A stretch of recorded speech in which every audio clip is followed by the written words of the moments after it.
If you believe that the most catastrophic shifts in our lives announce themselves with thunder and lightning, you are mistakenly looking for a spectacle when you should be listening for a whisper. Because disaster doesn't always roar, sometimes. It simply settles into the empty chair across from you and waits for you to notice. If you understand that life changes in the blink of an eye, often when we feel safest, please take a second to like this video, subscribe to the channel, and stay with me until the very end. Because what happened that Tuesday wasn't a scandal in the way the world understands it. But it was the moment the ground beneath my feet turned into water. It started with a quiet Tuesday, the kind of day that feels designed to be forgotten, and I didn't see it coming. Because I was too busy appreciating the peace. My husband, Richard, was leaving for a conference in Geneva, a trip that had been on the calendar for months. Richard is a man of punctuality and efficient rhythms. His departure was a choreographed sequence of zipped suitcases, checked passports, and a quick, dry kiss on my cheek near the front door. He told me not to wait up when he called later, his voice already projecting the distraction of business class lounges and upcoming presentations. I watched his car pull away, feeling that familiar, selfish stretch of relief that comes when you suddenly have the entire house to yourself. It wasn't that I didn't love him, I did, in a calm, steady way, but his presence demanded a certain performance of wifehood that was exhausting to maintain without pause. I locked the door, turned off the porch light, and felt the silence of the house wrap around me like a heavy velvet coat. It was just me and Liam, Richard's 22-year-old son from his first marriage.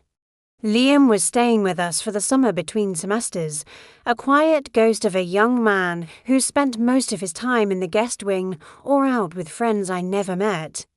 We had a polite, distant relationship, the kind built on passing smiles in the hallway and shallow conversations about the weather or his studies. I respected his privacy, and he respected my space. Or so I thought. The evening unspooled with a lazy slowness. I made a pot of herbal tea, read a dense novel in the living room, and enjoyed the fact that I didn't have to cook a proper dinner. The house was settling, the wood groaning under. The cooling air of the night, and for hours I thought Liam was out.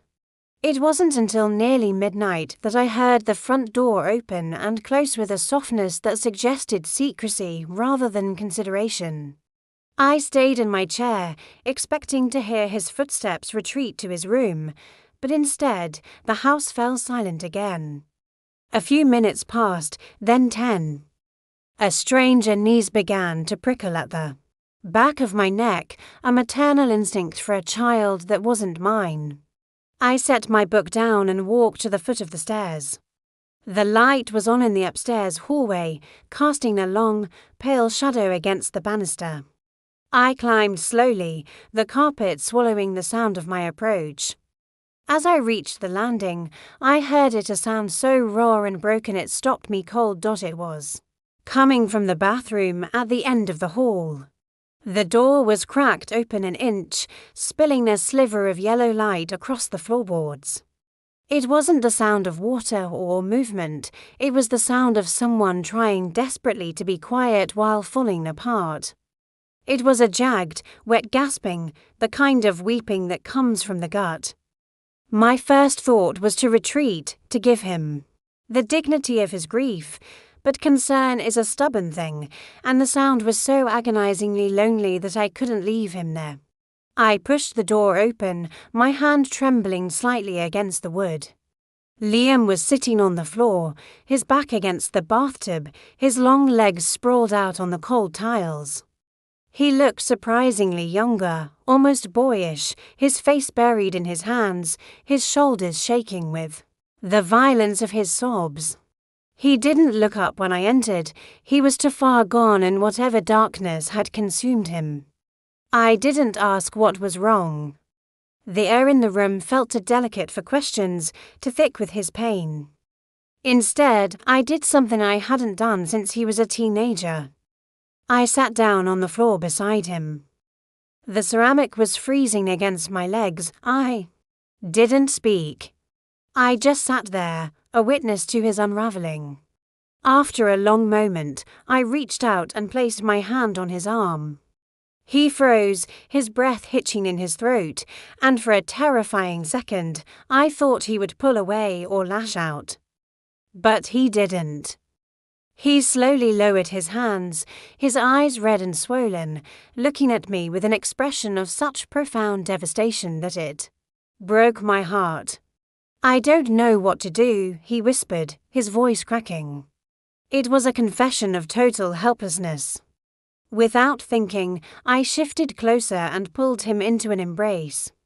He collapsed against me, burying his face in my shoulder, weeping with a renewed intensity that soaked my shirt. I held him, rocking him slightly, murmuring nonsense words of comfort, the kind you say to a frightened child. But he wasn't a child. He was a man, heavy and solid against me, and as the minutes ticked by and his crying slowed to ragged breaths, the atmosphere in the room shifted. The air grew heavy, charged with something that wasn't quite maternal. I became acutely aware of the heat of his body, the smell of rain and cedar on his clothes, the way his hand clutched the fabric of my blouse as if I were the only thing keeping him from drowning. We stayed like that for a long time, suspended in the quiet of the bathroom, the only sound the dripping of the faucet and our synchronized breathing. When he finally pulled back, he didn't look away. He looked directly into my eyes, and the vulnerability there was dangerous. It was an unprotected look, stripped of all the barriers we had carefully built over the years. "Thank you," he said, and his voice was low, intimate. I should have stood up then. I should have patted his shoulder and left the room. But I didn't. I stayed, mesmerized by the intensity of the moment, by the sudden, shocking realization that the boundaries of our house had dissolved in the salt of his tears. I reached out and brushed a stray hair from his forehead, a gesture that lingered a fraction of a second too long. He leaned into my touch, his eyes closing, and the silence that followed wasn't empty anymore. It was full of things that could never be said aloud. I stood up eventually, my legs stiff, and left him there on the floor, but as I walked back to my empty bedroom, I knew that the Tuesday I thought was ordinary had actually been the beginning of the end. I lay in bed, staring at the ceiling, listening to the house settle, knowing that when Richard came home, he would return to a different world. One where his wife and his son shared a secret weight that would eventually, inevitably, crush us all.